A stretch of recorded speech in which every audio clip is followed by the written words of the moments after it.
وقار گھر میں داخل ہوا تھا۔ سونیا اور وقار کی والدہ رات کے کھانے کے لیے میز پر بیٹھے تھے۔ ملازم ان کے سامنے کھانا لگا رہے تھے۔ اسے دیکھ کر وقار کی والدہ بیگم شمیم نے کہا، بیٹا اچھا ہوا تم آ گئے، آؤ ہمارے ساتھ کھانے پر آ جاؤ۔ آپ لوگ شروع کریں، مجھے بھوک نہیں ہے، جب بھوک لگے گی میں کھا لوں گا۔ یہ کہہ کر وہ اپنے کمرے کی سمت چلا گیا۔ بیٹا سونیا، وقار کی صحت پر توجہ دو، وہ تو اپنا خیال ہی نہیں رکھتا۔ نہیں امی، ایسی بات نہیں ہے، ان کی صحت بالکل ٹھیک ہے، اس وقت انہیں واقعی بھوک نہیں لگی ہوگی، ورنہ تو روزانہ جم جاتے ہیں، ڈائٹ کا خیال رکھتے ہیں، بلکہ ہم دونوں ہی اپنا بہت خیال رکھتے ہیں۔ ہاں ماشاءاللہ، اللہ تم دونوں کو خوش رکھے، میری دعائیں ہمیشہ تمہاری صحت اور زندگی کے لیے رہتی ہیں۔ شمیم بیگم ایک نیک دل خاتون تھیں اور اپنے بیٹے سے بہت پیار کرتی تھیں۔ ان کے شوہر کے انتقال کے بعد وقار ہی ان کا سب کچھ تھا۔ ان کی ساری دعائیں اب اس کی خوشیوں اور زندگی کے لیے وقف تھیں۔ ان کی بات پر سونیا نے کہا، ہاں امی میرے لیے دعا کریں، اس کمبخت درد سر نے مجھے بے چین کر رکھا ہے، اب تو چکر بھی آنے لگے ہیں۔ بیٹا اس ڈاکٹر سے کوئی فائدہ نہیں ہو رہا تو کوئی دوسرا ڈاکٹر دیکھ لو، شمیم بیگم نے مشورہ دیا۔ ہاں میں وقار سے بات کرتی ہوں، ویسے اس ڈاکٹر نے کچھ ٹیسٹ کرائے تھے، رپورٹس تو شاید آ گئی ہوں گی، انہیں لے کر ڈاکٹر کے ہاں جانا ہے۔ یہ کہتے ہوئے سونیا کھانے کی میز سے اٹھ گئی۔ ملازم نے آگے بڑھ کر اس کی خالی پلیٹیں میز سے ہٹانا شروع کر دیں۔ اس نے ملازم سے دریافت کیا، میرا ڈرائیور چھٹی سے کب آئے گا؟ مجھے تو یاد بھی نہیں رہا، وہ کب تک کا کہہ کر گیا ہے؟ بی بی جی وہ اگلے ہفتے آئے گا، البتہ صاحب کا ڈرائیور موجود ہے، آپ کہیں تو اس کو بلا دوں؟ ہاں اس سے کہو میری گاڑی نکالے، مجھے کچھ شاپنگ کے لیے جانا ہے۔ یہ کہہ کر سونیا اپنے کمرے کی طرف بڑھ گئی۔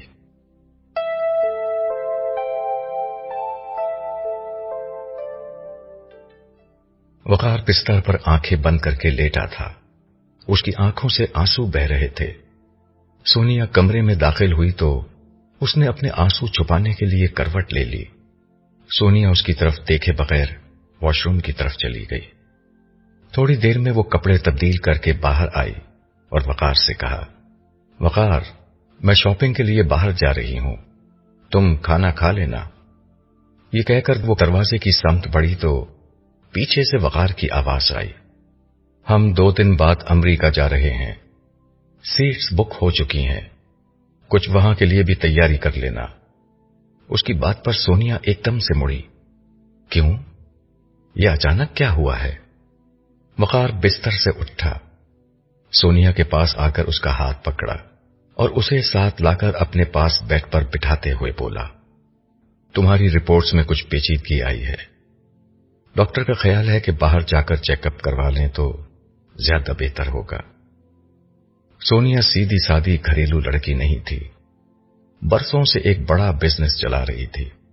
اسے معلوم تھا کہ اس طرح اچانک کروایا جانے والا کوئی چیک اپ معمول کا نہیں ہو سکتا۔ ڈاکٹر نے کیا کہا ہے؟ وقار خاموش رہا۔ وقار، ڈاکٹر نے کیا کہا ہے؟ وقار کی خاموشی پر اس نے غصے میں اپنی بات دہرائی۔ اس کی چھٹی حس نے اسے بتا دیا تھا کہ معاملہ گھمبیر ہے، پریشان ہونے کی بات نہیں ہے، معمولی سا ٹیومر ہے، امید ہے کہ ہم اس کا علاج کرنے میں کامیاب ہو جائیں گے۔ وقار نے اس سے نظریں چراتے ہوئے کہا، برین ٹیومر؟ سونیا کی زبان سے نکلا، اس سے آگے وہ ایک لفظ نہیں بول سکی۔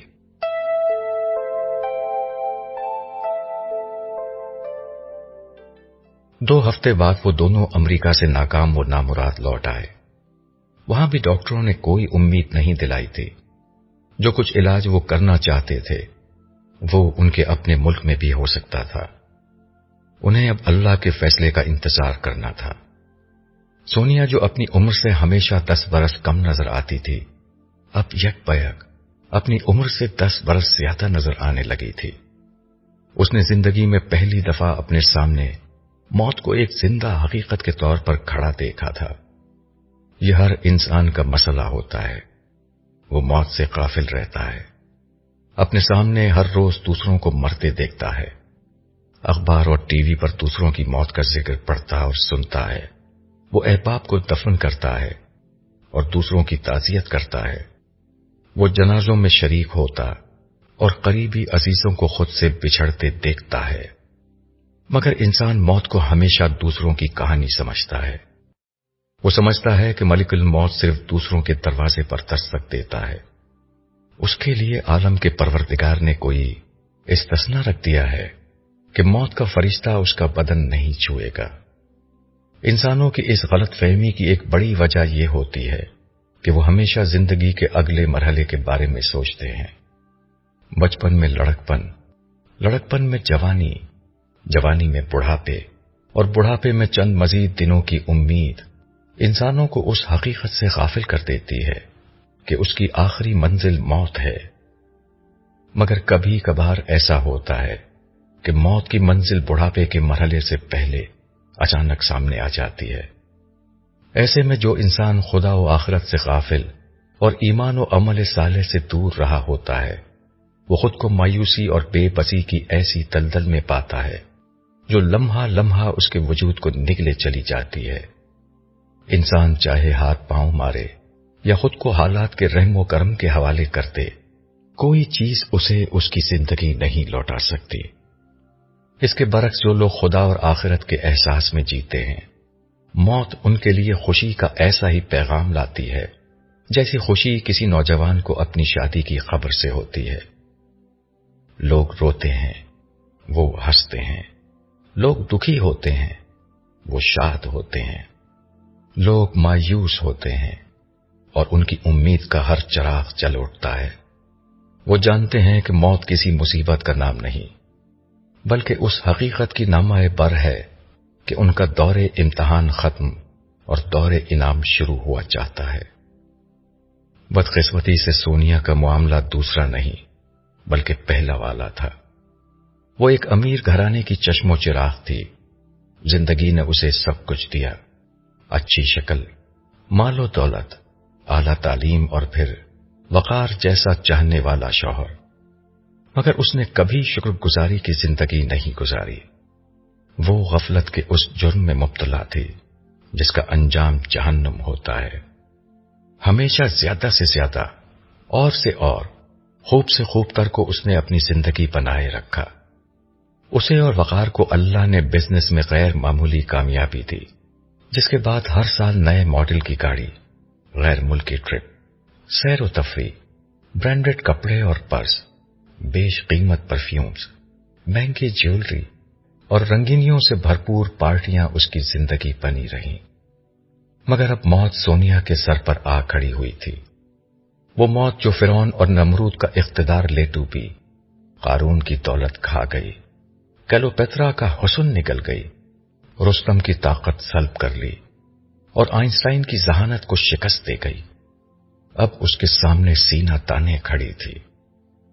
اس کی کیا حیثیت تھی کہ وہ اس کا سامنا کر سکتی؟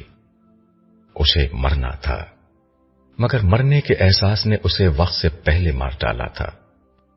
جو لوگ مرنے کے احساس میں جیتے ہیں وہ موت کے وقت زندہ ہو جاتے ہیں، اور جو مرنے کے احساس میں نہیں جیتے وہ موت کو سامنے دیکھ کر وقت سے پہلے مر جاتے ہیں۔ یہی سونیا کے ساتھ ہوا تھا۔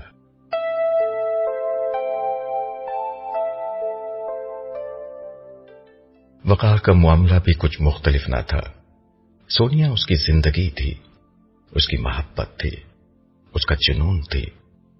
اس نے سونیا کو ٹوٹ کر چاہا تھا۔ شادی کے 12 برسوں کے بعد بھی جبکہ وہ ماں نہیں بن سکی تھی، نہ آئندہ بن سکتی تھی، اس نے کبھی دوسری شادی کے متعلق نہیں سوچا۔ سونیا کے لیے تو اس نے اولاد کی فطری خواہش کو بھی کچل دیا تھا۔ وہ اس کی اداؤں پر مرتا، اس کے حسن پر جان دیتا، اس کی باتوں سے زندگی پاتا، اس کی زیبائش پر فدا ہوتا اور اس کے ناز و انداز میں خوشی تلاش کرتا تھا۔ مگر اب موت نے اس کے گھر کے دروازے پر خاموشی سے دستک دے دی تھی۔ موت کا ذکر اس نے سنا تھا، دوسروں کی موت کے بارے میں پڑھا تھا، مگر موت جب اپنے کشکول لیے کسی کے گھر آتی ہے تو کیا ہوتا ہے یہ اسے اب معلوم ہوا تھا۔ وہ اپنی ساری دولت موت کی جھولی میں ڈال دیتا، تب بھی اس نے لے کر اسی کو جانا تھا جسے وہ لینے آئی تھی۔ وہ سوچتا تھا کہ کاش یہ موت اسے آئی ہوتی تو وہ اتنا غمگین نہ ہوتا، مگر موت نے تو اس کی محبت کا انتخاب کیا تھا۔ اس کے بعد وقار کو ایک چلتی پھرتی لاش کی طرح جینا تھا، بالکل اسی طرح جیسے اس وقت سونیا کی کیفیت تھی، خاموش، اداس اور تنہا، جیتی جاگتی اور ہنستی بولتی سونیا اب بستر پر لیٹ کر موت کا انتظار کرنے والی ایک خالی روح بن کر رہ گئی تھی۔ مگر وقار کے لیے ابھی ایک دروازہ باقی تھا۔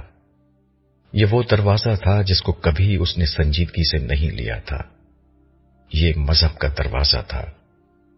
اس نے یہ دروازہ کھٹکھٹانے کا فیصلہ کیا۔ وقار نے 5 وقت نماز مسجد میں پڑھنا شروع کر دی تھی۔ ہر نماز میں وہ دیر تک مصلی پر بیٹھ کر دعا کرتا تھا۔ یہاں سے کام نہیں بنا تو مذہب کے نام پر جو کچھ معاشرے میں رائج تھا وہ سب وقار نے آزمانے کا فیصلہ کیا۔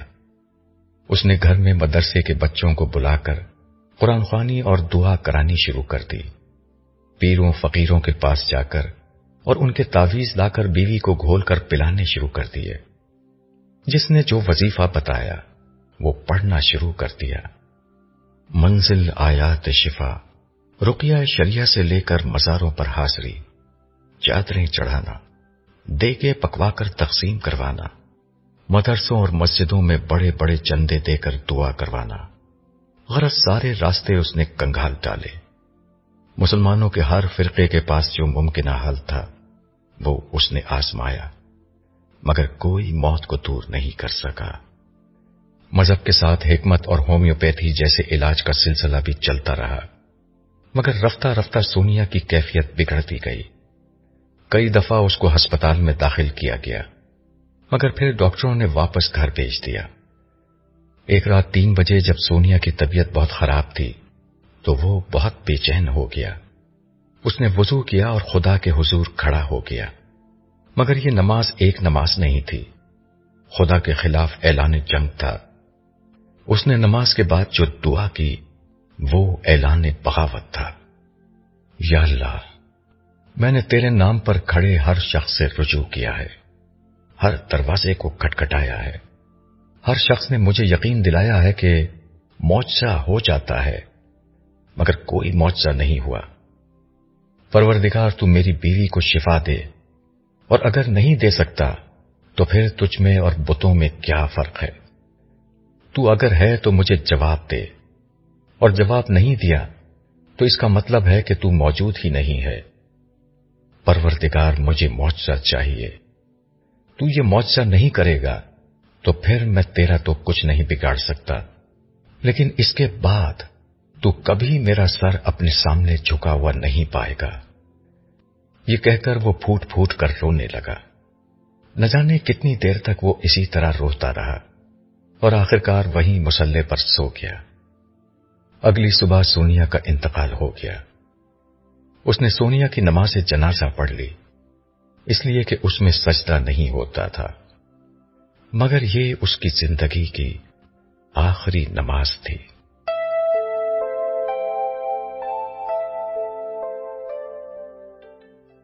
کہتے ہیں کہ وقت ہر زخم بھر دیتا ہے، مگر وقار کو جو زخم لگا تھا وہ بھرنے میں نہیں آ رہا تھا۔ وہ سونیا کی بیماری کے دوران میں بہت رویا تھا، مگر اس کی موت کے وقت بالکل خاموش ہو گیا تھا۔ پھر اس کے بعد کبھی کسی نے اسے روتے ہوئے نہیں دیکھا، بس خاموش دیکھا۔ اس نے بولنا بالکل چھوڑ دیا تھا، کھانا پینا بھی بس واجبی سا رہ گیا تھا۔ ماں نے بہت سمجھایا، دوست احباب نے بھی دلاسا دیا، مگر اس کا صدمہ کم نہ ہوا۔ وہ دفتر بھی نہیں جا رہا تھا۔ عظمت صاحب نے کئی دفعہ گھر آ کر اس کو آفس جانے کے لیے آمادہ کیا۔ ان کے اور اپنی والدہ کے بے حد اصرار پر وہ 1-2 دفعہ آفس چلا گیا، مگر وہاں جانا اس کے لیے سہانے روح بن گیا۔ وہ دونوں گھر سے زیادہ آفس میں ساتھ رہتے تھے، وہاں ہر جگہ اسے سونیا چلتی پھرتی نظر آتی، جس کے بعد اس نے پلٹ کر آفس کا رخ نہیں کیا۔ ماں نے اسے بہت سمجھایا کہ زندگی کا کاروبار ایسے نہیں چلتا۔ عظمت صاحب نے سمجھایا کہ آفس کا کاروبار ایسے نہیں چلتا۔ وہ سب سمجھتا تھا، پر کیا کرتا، اس کا خود پر کوئی بس نہ تھا۔ مگر زندگی کسی کا لحاظ نہیں کرتی۔ اس کے آفس نہ جانے کے اثرات ظاہر ہونے لگے، کاروبار تیزی سے متاثر ہونے لگا، ملازمین چھوڑ چھوڑ کر جانے لگے۔ عظمت صاحب آخری وقت تک معاملات سنبھالنے کی کوشش کرتے رہے، مگر یہ ان کا نہیں، سونیا اور وقار کا بزنس تھا، وہی اسے چلا رہے تھے۔ کوئی دوسرا نہ اتنی سمجھ رکھتا تھا، نہ اس میں وہ صلاحیت تھی۔ سال بھر کے اندر آفس کو تالا لگ گیا، مگر وقار کو اس کی کوئی پرواہ نہ تھی۔ اس کی زندگی اور کاروبار سب کچھ سونیا کے ساتھ ختم ہو گیا تھا۔ اس کے لیے اس بات کی کوئی اہمیت نہ تھی کہ اس کا کاروبار ٹھپ ہو کر رہ گیا ہے۔ بات صرف یہیں تک رہتی تو پھر کچھ غنیمت تھا۔ کاروبار میں قرض لینا پڑتا ہے، یہ قرضے وقار اور سونیا نے بھی لے رکھے تھے۔ یہ قرض کاروبار کے منافع سے ادا کیے جاتے تھے۔ برسہ برس سے یہی ہوتا آ رہا تھا، مگر جب کاروبار ہی نہیں رہا تو قرض کیسے ادا کیا جاتا؟ رفتہ رفتہ قرض کی اقساط اور ان پر سود کا بوجھ بڑھتا گیا۔ وقار کو کسی چیز سے کوئی دلچسپی نہ تھی، مگر جن بینکوں نے قرضے دے رکھے تھے انہیں بہرحال اپنا قرض واپس لینا تھا۔ انہوں نے وقار پر کیس کر دیا۔ کئی ماہ تک کیس چلتا رہا اور آخرکار یہ فیصلہ ہوا کہ وقار کا گھر بیچ کر قرض ادا کیا جائے۔ پھر یہ بھی ہو گیا۔ وقار کو 2000 گز کی کوٹھی چھوڑ کر ایک چھوٹے سے مکان میں شفٹ ہونا پڑا۔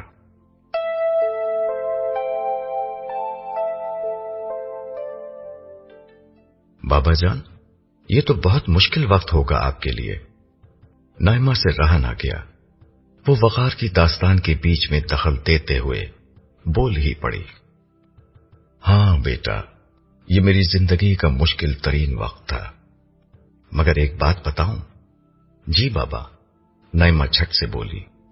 پچھلی دنیا میں انسان جس وقت سب سے زیادہ مشکل میں ہوتا تھا، وہ خدا سے سب سے زیادہ قریب اسی وقت ہوتا تھا۔ یہ بات مجھے بہت بعد میں سمجھ میں آئی۔ محرومی انسانوں کی دنیا میں سب سے بڑی مصیبت کا نام تھا، مگر خدا کی دنیا میں یہ سب سے بڑی نعمت تھی۔ عبداللہ نے اپنے انداز سے اپنے بابا کی بات کو دہرایا۔ سچ کہہ رہے ہو بیٹا، سونیا کی اچانک اور جوان موت نے مجھے توڑ کر رکھ دیا تھا۔ میں اس سے شدید محبت کرتا تھا۔ امی آپ اس وقت کہاں تھی؟ نائمہ نے اسرا سے پوچھا۔ بیٹا میں تو اس وقت تمہارے بابا جان سے بالکل واقف نہیں تھی۔ میرے خواب و خیال میں بھی نہیں تھا کہ کبھی میری ان سے شادی ہوگی۔ ہم دونوں دو بالکل مختلف دنیاؤں کے لوگ تھے۔ بلکہ جس زمانے کا یہ ذکر ہے، اس زمانے میں تو میں ان سے دور ہوتی جا رہی تھی۔ ان کی زندگی زوال پذیر تھی، جبکہ میں ایک بالکل جدا ڈھنگ پر جا رہی تھی۔ مجھ پر کیریئر اور مستقبل سوار تھا۔ اس بات کا کوئی امکان اور سوال ہی نہیں تھا کہ ہم دونوں کبھی دوبارہ ملیں گے۔ اس طرح خاموش ہوئی تو نائمہ اور عبداللہ وقار کو دیکھنے لگے۔ وہ اس سے مزید سننا چاہ رہے تھے۔ وقار نے ان کو دیکھتے ہوئے کہا، ہاں میری کہانی میں اس طرح کا ذکر بھی آئے گا، مگر اس وقت تو میری زندگی کا وہ مرحلہ آ رہا تھا جس نے مجھے ہمیشہ کے لیے بدل دیا۔ میں اس زمانے میں مایوس ہو کر اللہ سے بہت دور ہو گیا تھا۔ میں نا امیدی اور فرسٹریشن کے عالم میں اس کی بارگاہ میں بہت گستاخی بھی کر دیتا تھا، مگر وہ ایسا کریم ہے کہ مجھ لئیم سے ناراض ہونے کے بجائے اس نے مجھ پر خصوصی احسان کیا۔ یہ کہتے ہوئے وقار کی آنکھوں سے آنسو بہہ نکلے۔ تھوڑی دیر کے لیے خاموشی چھا گئی، پھر وہ خود ہی بولا، حالانکہ جن نعمتوں کے چھننے کا مجھے غم تھا، وہ ساری کی ساری اس کی عطا تھی۔ اس نے میرے گناہوں پر اپنی عطا ہی تو واپس لی تھی۔ مجھے تو شرمندہ ہو کر معافی مانگنی چاہیے تھی، مگر میں بدبخت اسی سے ناراض ہو کر بیٹھ گیا۔ مگر پھر اللہ کی رحمت میرے حال پر متوجہ ہوئی مجھے سمجھ میں نہیں آتا کہ کیوں ہوئی۔ میں بتاتی ہوں کیوں ہوئی۔ اسرا نے اس کی بات کا جواب دیا۔ اس لیے ہوئی کہ آپ نے میرے جیسے نہ جانے کتنے کمزور اور غریب انسانوں پر احسان کر رکھا تھا۔ میں تو خیر خود ایک ناشکری اور نافرمان لڑکی تھی، مگر میرے ماں باپ دونوں مجھے اور میری کامیابیوں کو دیکھتے اور اٹھتے بیٹھتے ان لوگوں کے لیے دعا کرتے تھے جن کی وجہ سے ان کی بچی پڑھ لکھ رہی تھی اور ان کے لیے زندگی کی ایک امید پیدا ہو رہی تھی۔ اللہ تعالیٰ بہت غیور ہیں، ان سے زیادہ سخی کوئی نہیں ہے۔ آپ نے ان کے بندوں پر احسان کیا تھا، جس کے بعد ان کی رحمت نے آپ کو وہ موقع دیا جس سے آپ نے پورا فائدہ اٹھایا۔ اسرا کی بات پر وقار نے تعصب کے ساتھ کہا، مگر اس وقت تو میں اللہ سے اپنی شرائط پر معاملہ کرنا چاہ رہا تھا۔ میں چاہ رہا تھا کہ خدا میری دنیا ویسی بنا دے جیسی میں چاہتا ہوں۔ وہ ایسا کر دیتا تو میں اس سے خوش رہتا، اس نے ایسا نہیں کیا تو میں اس سے ناراض ہو گیا۔ یہی انسانوں کا المیہ تھا بابا، عبداللہ نے اس کی تائید کرتے ہوئے کہا۔ خدا نے دنیا انسانوں کے امتحان کے لیے بنائی تھی، مگر انسان پچھلی دنیا میں بیشتر وقت خدا کا امتحان لیتے رہے۔ اللہ میاں یہ کر دیں، اللہ میاں وہ کر دیں گے تو ٹھیک ہے، ورنہ ہم نے نہ آپ کو ماننا ہے اور نہ آپ کی بات کو ماننا ہے۔ ٹھیک کہا تم نے عبداللہ، وقار نے اس کی تائید کی۔ بابا یہ یہودیت تھی، یہ یہودی تھے جو کہتے کہ خدا اعلانیہ ہماری مرضی کے مطابق اپنا ظہور کرے، جبکہ اسلام یہ تھا کہ خدا کے ہر فیصلے کے سامنے سر جھکا لیا جائے، بس دعا کی جائے، دعا قبول ہو جائے تو شکر کیا جائے، نہ قبول ہو تو صبر سے کام لیا جائے۔ مگر بندگی کا اس سے کوئی تعلق نہ تھا، بندگی تو اچھے برے حالات کے باوجود کی جانی تھی۔ ہاں بیٹا، یہ مجھے بعد میں معلوم ہوا کہ زندگی امتحان ہے۔ مگر بابا آگے کیا ہوا یہ تو بتائیں نا، نائمہ نے بے چینی کے ساتھ کہا۔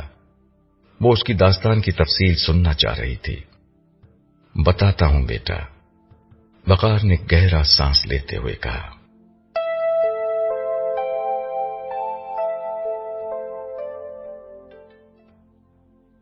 وقار کی زندگی اور کاروبار دونوں تباہ ہو چکے تھے۔ اس سبب کے باوجود مردہ ہاتھی پھر بھی 1.25 لاکھ کا ہوتا ہے۔ وقار اور سونیا کی متعدد جائیدادیں تھیں، وہ انہیں بیچ بیچ کر گزارا کر رہا تھا۔ سونیا کے انتقال کو 2 برس گزرنے کو تھے۔ ایک روز عظمت صاحب اس سے ملنے آئے۔ انہوں نے کہیں اور ملازمت کر لی تھی۔ انہوں نے جس حال میں وقار کو دیکھا انہیں بہت صدمہ ہوا۔ سر آپ ایسا کیوں کر رہے ہیں؟ آپ زندگی کی طرف لوٹ کیوں نہیں آتے؟ انہوں نے بہت دکھی لہجے میں وقار سے کہا۔ وہ واقعی اس سے ایک دلی تعلق رکھتے تھے۔ کوئی اور بات کرے عظمت صاحب، مجھ سے اب کوئی کام نہیں ہوتا، میں اب زندہ بھی نہیں رہنا چاہتا، وقار نے بے دلی سے کہا تو عظمت صاحب نے فوراً کہا، اللہ آپ کو زندگی دے، میری دعا ہے کہ اللہ کریم آپ کے لیے کوئی راستہ کھولے، آپ نے نہ جانے کتنے لوگوں کی زندگیاں بناتی ہیں۔ پھر وہ کچھ رک کر بولے، سر دست میں ایک مسئلے کے سلسلے میں حاضر ہوا تھا۔ جی فرمائیے، وقار نے ان کی سمت دیکھتے ہوئے کہا۔ آپ نے بہت سارے اسٹوڈنٹس کے وظیفے جاری کیے تھے، اب تو ظاہر ہے کہ نئے وظیفے دینے کا تو کوئی سلسلہ نہیں ہے، مگر پرانے اسٹوڈنٹس کے معاملے میں کیا کرنا ہے؟ کیونکہ جو اکاؤنٹ آپ نے الگ سے کھلوایا تھا اس میں موجود رقم ختم ہو چکی ہے، اب ان کی فیسوں کا وقت آ گیا ہے۔ یہ اسٹوڈنٹس مجھ سے رابطہ کر رہے ہیں، میں ان کو کیا جواب دوں؟ وقار نے ان کی بات سنی اور پھر ان کی چہرے سے نظریں ہٹاتے ہوئے بولا، سب کے وظیفے ایسے ہی جاری رہیں گے، میں خدا نہیں ہوں جو کسی کی فریاد کا جواب نہیں دیتا۔ اس آخری جملے کا مطلب عظمت صاحب بالکل نہیں سمجھ سکے۔ انہوں نے زیادہ اہم سوال کرنا مناسب سمجھا، لیکن یہ ہوگا کیسے؟ اس وقت تو آپ کی پوزیشن ایسی ہے کہ آپ کا اپنا گزارا